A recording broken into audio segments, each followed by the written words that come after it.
Kidney अगर किसी की खराब हो जाती है तो उसका सिम्पटम्स क्या है? जैसे किडनी किसी की अगर खराब हो रही है तो आपको ये होगा कि पैर में सूजन आना शुरू होगा। अच्छा, ये पहला इंडिकेशन। हाँ, पहला इंडिकेशन है। आपका जो फेस है, हाँ, उस पे सूजन आना शुरू हो जाएगा। पेशाब बार बार लगना, प्यास बार बार लगना, वजन का कम होना, ये 3 प्रमुख लक्षण है डायबिटीज के। आज हम बात करेंगे हेल्थ से रिलेटेड, जी हाँ, स्वास्थ्य से संबंधित। और आज हमारे साथ बातचीत करने के लिए मौजूद हैं डॉक्टर के झा, जो कि MBBS हैं और इसके साथ ही मेडिसिन में पोस्ट ग्रेजुएट हैं। डायबिटीज़ और इंडोक्राइन में स्पेशलाइजेशन है। खासकर मुख्यतः जो ये इलाज करते हैं डायबिटीज़ का, हाइपरटेंशन का, थायराइड की बीमारी का। अगर आप में से किन्हीं को लीवर डिजीज़ है, TB है, छाती में इन्फेक्शन है, लीवर फेल है, किडनी फेल है, तो अगर ये सब बीमारी से आप जूझ रहे हैं तो आज आपको यहाँ से बहुत ही अच्छी जानकारी मिलने वाली है। और आज हम इसी सब बीमारी के ऊपर जो है डॉक्टर कृष्ण कुमार झा से बातचीत करेंगे। सर, सबसे पहले आपका बहुत बहुत स्वागत। आपको भी मेरी तरफ से बहुत बहुत शुक्रिया और मुझे मौका देने के लिए दिल से बहुत बहुत आभार। आप सबसे पहले अपने बारे में बता दें, MBBS के साथ साथ आपने क्या सब किया?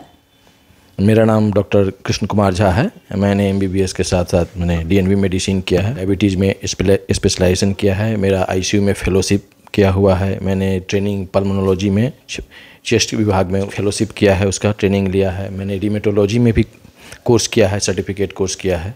इस तरह से बहुत सारी मैंने डिग्रियाँ ली हैं और मुझे पढ़ने और पढ़ाने का हमेशा से शौक़ रहा है और मैं आज भी हमेशा सीखता ही रहा हूँ।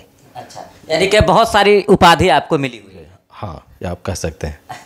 अच्छा, तो सबसे पहले मैं आपको बता दूं कि डॉक्टर साहब की जो क्लिनिक है वो मधुबनी के वाटसन स्कूल के ठीक सामने है। जी हाँ, और नाम मैंने पहले ही बता दिया है, डॉक्टर के झा। आपने कहा कि लीवर से संबंधित, लीवर फेल हो गया जिसका, किडनी फेल हो गया, ऐसे लोगों को आप देखते हैं, तो क्या कहेंगे? हाँ, मेरा कहने का मतलब ये है, जैसे किन्हीं को अगर लीवर की समस्या है तो उसको वो नज़रअंदाज कर देते हैं। हाँ, उनको इंडिकेशन मिलता है, शुरुआती दौर में ही मिल जाता है कि हाँ, ये यहाँ दिक्कत हो रही है, मगर सबको क्या लगता है, नहीं ये तो गैस की समस्या है। कहीं से भी 10 टैबलेट खा लिया, गैस ठीक हो गया, फिर छोड़ दिया, अब ठीक है, फिर 15 दिन बाद गैस हुआ, फिर 10 टैबलेट गैस की गोली खा ली, फिर ठीक हो गया। तो ये धीरे धीरे धीरे निरंतर जो है, उन्हें पता ही नहीं चलता है ये गैस बन क्यों रहा है। ये जानकारी ज़रूरी है। समस्या का समाधान नहीं है कि हमको गैस बन रहा है तो हम जिंदगी भर गैस की गोली खाते रहें। ये समाधान नहीं है। तो कहीं इसका रिएक्शन शरीर पर, हाँ, बिल्कुल इफेक्ट करेगा। आप बिना कारण के गैस की दवा खा रहे हैं, बिना किसी वजह से जो है कोई टैबलेट लेके खा रहे हैं, तो उसका भी लीवर पर इफेक्ट पड़ता है। तो कैसे पहचानेंगे लोग कि उन्हें लीवर डिजीज है, उन्हें क्या सब समस्याएं होंगी? नहीं, हाँ, जैसे आपको है कि अगर लगातार आपको गैस बन रहा है, कब दवा ले रहे हैं, दवा छोड़ दे रहे हैं, फिर गैस बन जा रहा है, जब दवा खा रहे हैं उसके बाद गैस ठीक हो रहा है, इसका मतलब ये है कि आप जड़ तक नहीं पहुंच रहे हैं, कि हाँ, कि कहीं ना कहीं शरीर के अंदर जो है कुछ दिक्कत है पेट के अंदर, जिसके कारण गैस बन रहा है। उसमें मुख्यतः एक ऑर्गन है लीवर।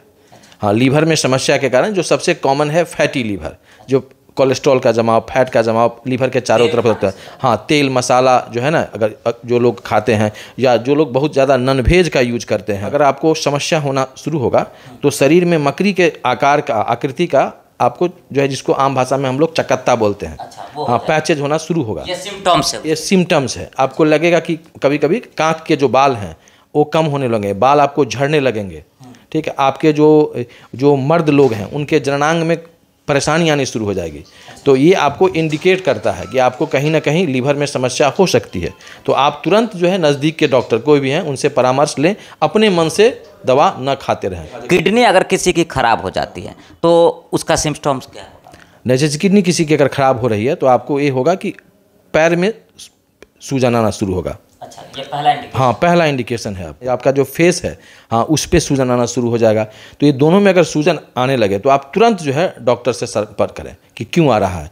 ये हर पैर का सूजन जो है फैलेरिया नहीं है। तो ये इंडिकेट करता है कि भाई ये तो या तो कहीं ना कहीं हार्ट का प्रॉब्लम है, नहीं तो किडनी का प्रॉब्लम है।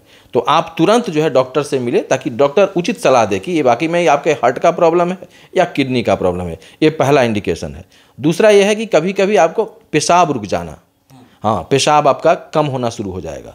हाँ, ये भी एक जो है आपको किडनी का समस्या का बहुत बड़ा कारण है। अगर पेशाब रुक जा रहा है तो ये मुख्यतः प्रोस्टेट के कारण होता है ओल्ड एज में, और नहीं तो किडनी के समस्या के कारण होता है। उल्टी होना बार बार, हम उल्टी का मैंने दवाई जब कुछ भी खाते हैं उल्टी हो जा रहा है, कुछ भी खा रहे हैं उल्टी हो जा रहा है, तो लोग समझते हैं कि उल्टी हमेशा होता है इसका मतलब लीवर का कोई प्रॉब्लम नहीं। उल्टी अगर रेगुलर हो रहा है तो एक इंडिकेशन है कि आपको किडनी की समस्या हो सकती है। यह है नहीं कि होगी ही, हो सकती है। आपको तुरंत डॉक्टर से सलाह लेना चाहिए। आपको भूख नहीं लगेगा, किडनी जब प्रॉब्लम शुरू होगा तो आपको भूख लगना बंद हो सकता है। तो 3-4 मुख्य सिम्टम्स है, जैसे बार बार उल्टी होना, भूख का नहीं लगना, मुंह का और पैर का सूजन हो जाना, पेशाब रुक रुक कर होना, कम होना, इस तरह की अगर समस्या है तो आपको सावधान हो जाना चाहिए कि हो सकता है कहीं ना कहीं हमारे किडनी में दिक्कत शुरू हो गई है। हमें तुरंत डॉक्टर से सलाह। इस तरह का सिम्टम्स किसी को आता है तो वो डॉक्टर से मिलेंगे तो किडनी की जो बीमारी है, जो समस्या, वो ठीक हो जाएगी पूर्णतः ना। हाँ, उस स्टेज पे है। अगर आप उस चीज़ को छोड़ दे रहे हैं, नहीं आप 1 साल देख लिया, कुछ दवा खा लिया, 2 साल देख लिया, उधर से कुछ दवा खा लिया, अगर आप इनिशियल स्टेज में आ गए, हाँ, तो ये पूर्णतः ठीक होने वाली बीमारी है। अच्छा। हाँ, अच्छा, अभी देखा जा रहा है कि डायबिटीज़ एक बहुत बड़ी समस्या है हमारे भारत में। बहुत सारे लोगों को है डायबिटीज़ का, वो टेस्ट कराते हैं, शुगर लेवल बढ़ जाता है इसमें। तो आखिर ये क्यों, और क्यों भारत में इतनी तेज़ी से ये डायबिटीज़ फैलता जा रहा है? अक्सर लोगों में डायबिटीज़ देखा जा रहा है। हाँ, अभी जो डाटा आ रहा है वो बताया जा रहा है कि फ्यूचर में जो है, जो जिस रफ्तार से भारत देश में डायबिटीज़ बढ़ रहा है, तो भविष्य में जाकर ऐसा न हो कि हर जो है 3 आदमी में 1 आदमी को डायबिटीज़ हो। फ्यूचर में ऐसा हो सर? अभी जो रेशियो बताया है तो हर एक स्टेट का अलग अलग रेशियो है, ठीक है। अभी बिहार का तकरीबन बताया जा रहा है कि 10 में से 5 लोग 6 लोग जो है अफेक्टेड हो रहे हैं डायबिटीज़ में। पहले जबकि बिहार में रेशियो जो था आपको 10 में से 2 ही लोगों डायबिटीज़ के हिसाब से। अभी लोग 50% आफ्टर 50 साल 60 साल के बाद, मगर लोगों को जानकारी नहीं है कि हमको डायबिटीज़ है। हमारे पास ऐसे बहुत सारे पेशेंट आते हैं जिनको मैं देखता हूं तो मुझे लगता है कि इनको 1.5-2 साल से कम से डायबिटीज़ होगी। शुगर का लेवल बहुत हाई, 550 आता है, किन्हीं का 600 आता है, 700। तो नहीं, हमको तो कुछ नहीं, चक्कर आता था, चक्कर की दवा खा लेते थे 2-3 बार। शुगर लेवल सर कितना रहेगा तो समझेंगे डायबिटीज़ नहीं है? शुगर यूजुअली अगर 180 से कम है तो डायबिटीज़ नहीं है। अच्छा, ठीक है। हाँ, उससे ज़्यादा है तो डायबिटीज़ का आरंभ शुरू हो जाता है। ठीक है। हाँ, मगर एक नया जो पैरामीटर है आजकल जो है वो कहा जाता है, मगर WHO का जो गाइडलाइन है वो अगर फास्टिंग में अगर 126 से कम है तो आप अभी शुगर से पीड़ित नहीं है, और खाना खाने के 2 घंटे के बाद अगर 200 से कम है तो आप जो है डायबिटीज अभी नहीं है। तो इसका लक्षण क्या होता है, कैसे लोग पहचानेंगे कि हमें डायबिटीज? हाँ, डायबिटीज़ का जैसे आपको लगे कि हमको रात में बार बार उठ के, हम रात में कभी 1 ही बार पेशाब करने जाते थे, अभी हमको 4 बार उठना पड़ रहा है रात में, ये एक प्रमुख लक्षण है। दूसरा कि हमको बार बार प्यास लग रहा है, हाँ, ये दूसरा प्रमुख लक्षण है। तीसरा कि वज़न कम हो रहा है। हम तो जो है 3 महीना पहले मेरा वज़न 70 किलो था, अचानक 65 किलो हो गया बिना कारण के। तो ये 3 मुख्य लक्षण है। पेशाब बार बार लगना, प्यास बार बार लगना, वज़न का कम होना, ये 3 प्रमुख लक्षण है डायबिटीज़ के। तो आपको समझना, कभी कभी कुछ लोगों में पेट में दर्द भी होता है, उल्टियाँ शुरू हो जाती है, तो वो अलग चीज़ है, मगर 3 प्रमुख लक्षण यही है। अच्छा, तो कैसे वो अपने सेहत का ख्याल रखे डायबिटीज़ मरीज? क्या करना चाहिए उनको और क्या नहीं करना चाहिए? डायबिटीज़ मरीज में दवा से ज़्यादा खान पान और परहेज़ की ज़रूरत है। अच्छा। हाँ, बहुत सारे ऐसे पेशेंट आते हैं हमारे पास जो बोलते हैं हम आपको पैसा दे रहे हैं, दवाई खा रहे हैं, तो परहेज़ किस चीज़ का? जब दवाई भी खाएं, परहेज़ भी करें तो हाँ, क्यों हम इलाज कराएं फिर? तब तो हम सब कुछ खाएं। नहीं तो परहेज ऐसा नहीं है कि स्कूल में नाम लिखा दिया तो 10th अपने आप पास हो जाए। कैसे ट्रीट करते हैं ऐसे पेशेंट? ऐसे पेशेंट को समझाना मुश्किल होता है। हाँ, बहुत सारे ऐसे पेशेंट है कि हम दवाई भी खाएंगे और रसगुल्ला भी खाएंगे। अच्छा। हाँ, तो हाँ, शुगर शरीर में ज़रूरी है, मगर एक हाँ, कोई भी चीज़ एक उचित मात्रा में ही ज़रूरी है। हाँ, उसका अधिक होगा तो हमारे शरीर के लिए नुकसानदायक है। हाँ, डायबिटीज़ में है कि खान पान जो हमारे जीवन का जो है ना, खान पान बहुत महत्वपूर्ण है, चाहे वो आपका हो हमारा हो।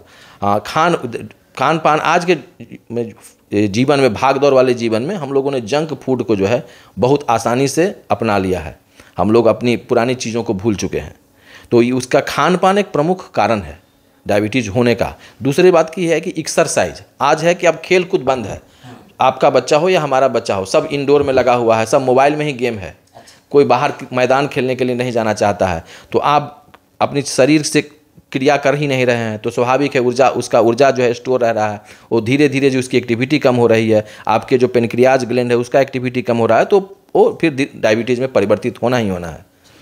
तो डायबिटीज़ के परहेज़ के लिए ज़रूरी है कि खान पान में कंट्रोल करना है, उचित मात्रा में ही शुगर का सेवन करना है, उचित मात्रा में ही आपको जो चावल का सेवन करना चाहिए। जिस चीज़ में कार्बोहाइड्रेट, चावल ही नहीं, जिस चीज़ में ज़्यादा कार्बोहाइड्रेट है उसका कम से कम हम सेवन करें। दो मुख्य बातें हैं डायबिटीज़ में अगर आप चाहते हैं, एक तो उपवास नहीं रहना है, बहुत अच्छा खाना ही नहीं खाएंगे तो शुगर कहाँ से बनेगा। हाँ, ये ऐसा नहीं है, फास्टिंग में भी शुगर बढ़ता है। हाँ, दूसरा है मुख्य एक कारण है कि आपको कम खाना है डायबिटीज़ में, बार बार खाना है। हाँ, आपको अगर 4 रोटी की भूख है, आप 3 रोटी ही खाएं। हाँ, फिर 2 घंटे के बाद 2 बिस्कुट खा लें, हाँ, 1 सेब खा लें, वो अलग बात है। मगर डायबिटीज़ के लोगों को ये हमेशा कोशिश करना चाहिए जितना पेट भर से थोड़ा कम खाना है। हाँ, उससे शुगर जो है कम से कम 20 से 30 मिलीग्राम पर डेसीलीटर कम होता है। अभी देखा जाए तो डॉक्टर अगर उसके पास कोई मरीज जाता है, थायराइड का वो टेस्ट लिख देते हैं। ये थायराइड क्या है और ये टेस्ट क्यों लिखते हैं डॉक्टर साहब? नहीं, थायराइड जैसे थायराइड 2 तरह का होता है, एक होता है हाइपरथायराइडिज्म, एक होता है हाइपोथायराइडिज्म। तो हाइपो जो थायराइडिज्म है उसकी केस जो है हर जगह हमारे वर्ल्ड में ज़्यादा है, हाइपरथायराइडिज्म की केसेस कम है। हाँ, हाइपरथायराइडिज्म जब भी होती है तो इमरजेंसी केसेस में ही आती है वो। तो हाइपोथायराइडिज्म में क्या है कि उसलिए लिखते हैं कि अगर आपको अचानक मोटापा बढ़ रहा है, आलस बढ़ रहा है, हाँ, आपके जो है वो दिनचर्या में दिक्कत हो रहा है, कभी या पतला पैखाना हो जा रहा है, कभी कंस्टिपेशन रह रहा है, ठीक है, या आपको सुस्तीपन आ रहा है, ठीक है, या लग रहा है कि नहीं मेरा पेट फेंकता जा रहा है, तो ये सब लक्षण है थायराइड के कि थायराइड में कुछ कहीं ना कहीं महिलाओं में ज़्यादा समस्या होती है। हाइपोथायराइडिज्म की समस्या जो है महिलाओं में पुरुषों की तुलना में ज़्यादा देखा गया। तो आपको एक बार चेक कराना चाहिए, क्योंकि थायराइड का सीधा संबंध ब्रेन से है। अगर आप थायराइड में अगर जो हम दवा देते हैं वो दवा नहीं, एक तरह का हार्मोन है जिसकी कमी हो गई है, तो उसको हम सप्लीमेंट करते हैं कि भाई जो ऊपर शरीर में जो ऊपर वाले ने बनाया है उसकी कमी हो गई तो हम उसको बाहर से प्रदान करते हैं। अच्छा, मतलब ये कोई कॉम्प्लिकेटेड बीमारी नहीं, बीमारी है। अगर इसकी इलाज आप नहीं कराते हैं, बहुत लोग पूछते हैं कि हमको ज़िंदगी भर दवाई खाना पड़ेगा, है ना। वो दवाई नहीं, एक हार्मोन है, उसका हम रिप्लेसमेंट करते हैं, ठीक है। तो उसको जैसे हम जीवित रहने के लिए 3 टाइम 4 टाइम खाना खाते हैं, अगर नहीं खाएंगे तो हम मर जाएंगे, ठीक है। तो उसी तरह से उसका भी सेवन करना चाहिए। अगर आप नहीं रहते हैं तो भी धीरे धीरे आप मंद बुद्धि के हो जाएंगे, आपका ब्रेन का डेवलपमेंट जो है धीरे धीरे कम हो जाएगा, आप चीज़ों को भूलने लगेंगे, आपका चिड़चिड़ापन बढ़ जाएगा, बॉडी का जो है वेट बहुत ज़्यादा बढ़ जाएगा। तो ये सब जो है उसकी साइड इफ़ेक्ट है, इसलिए थायराइड का ट्रीटमेंट कराना बहुत ज़रूरी है। और रही दूसरी है हाइपरथायराइडिज्म, तो हमारे यहाँ जो है वो कम पाया जाता है, होता है हाइपरथायराइडिज्म, ऐसी नहीं है कि नहीं है। हाँ, तो उसका जो है हाँ कम पाया जाता है, वो लगभग 12 से 18 महीना इलाज का। सर, ये हाइपरटेंशन क्या होता है? हाइपरटेंशन जो है ब्लड प्रेशर। हाँ, इन जनरली जो है हमारा जो बॉडी जो है टॉलरेट कर लेता है, जो हम कोचें कब कहेंगे इसको कि ब्लड प्रेशर हो गया, हाँ, कि इस इंसान को अब हाइपरटेंशन है। इन जनरल अगर प्रेशर का बढ़ जाना, हाँ, ब्लड प्रेशर का जो फ्लो है हमारे शरीर में, जो ब्लड का फ्लो होता है, सर्कुलेशन है ना, हाँ, उसके फ्लो में रुकावट आती है।